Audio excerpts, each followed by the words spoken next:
But with only about 14,000 votes left to count, the window for overtaking Moon for second place in the mayoral primary is closing fast. On Friday, new ballot results reduced the deficit by which Nikita Oliver trails Cary Moon for second place in the mayoral primary election, meaning that the People's Party candidate might yet be able to overcome the wealthy urbanist and be the one to face Jenny Durkan in the general election in November.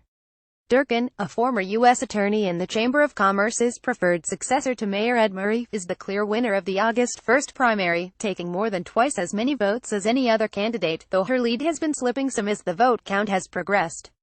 Initial results, which were based on mailed-in ballots alone, gave Moon a slight edge over Oliver for the second-place spot, but Oliver's supporters were hopeful, pointing to late voters' tendency to lean hard left. For instance, Kshama Sawant famously surged to victory in 2013 after early ballot results favored incumbent Richard Conlon.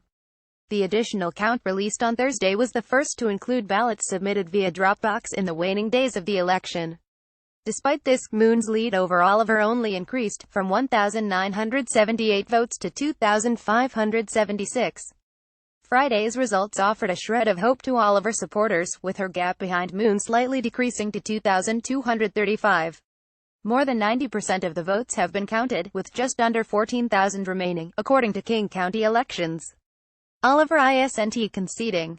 Her campaign, rather, has gone into ballot-chasing mode. According to King County elections, about 2,200 Seattle ballots have been challenged due to issues with voter signatures.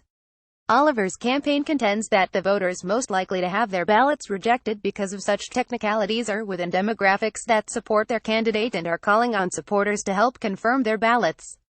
"It's not over until it's over," her campaign wrote on Facebook Friday morning. Moon hasn't yet claimed victory. That decision appears to have been influenced in part by Moon's desire to court Oliver voters in the general election, as she candidly shared in a statement released after Friday's ballot results. Oliver's campaign has mobilized and inspired thousands of people. Rushing forward to claim a decisive outcome while some ballots are in limbo would only create distrust. "As an engineer, I know that the structure of a coalition is more important than the facade. We must work together to build a strong progressive coalition." Though a representative of the campaign told Seattle Weekly earlier in the day that they were not partaking in the outreach, the statement following Friday's release encouraged Moon supporters to help Oliver's campaign chase contested ballots.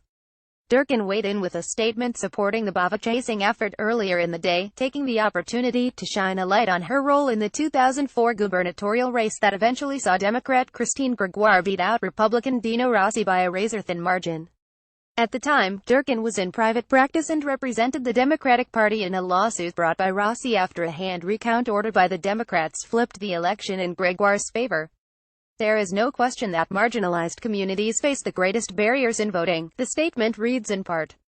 "In 2004, I helped wage an historic, statewide fight to help chase ballots, fix signature problems, and ensure all votes were counted. The efforts changed the outcome of a governor's race.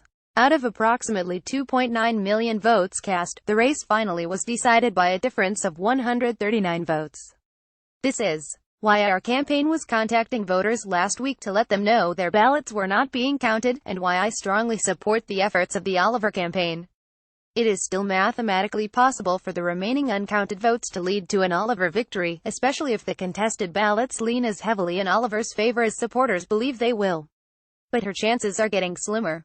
The next ballot results published Monday, August 7th, at or around 4:30 p.m. CJ Work at SeattleWeekly.com. This story has been updated with Jenny Durkan's statement.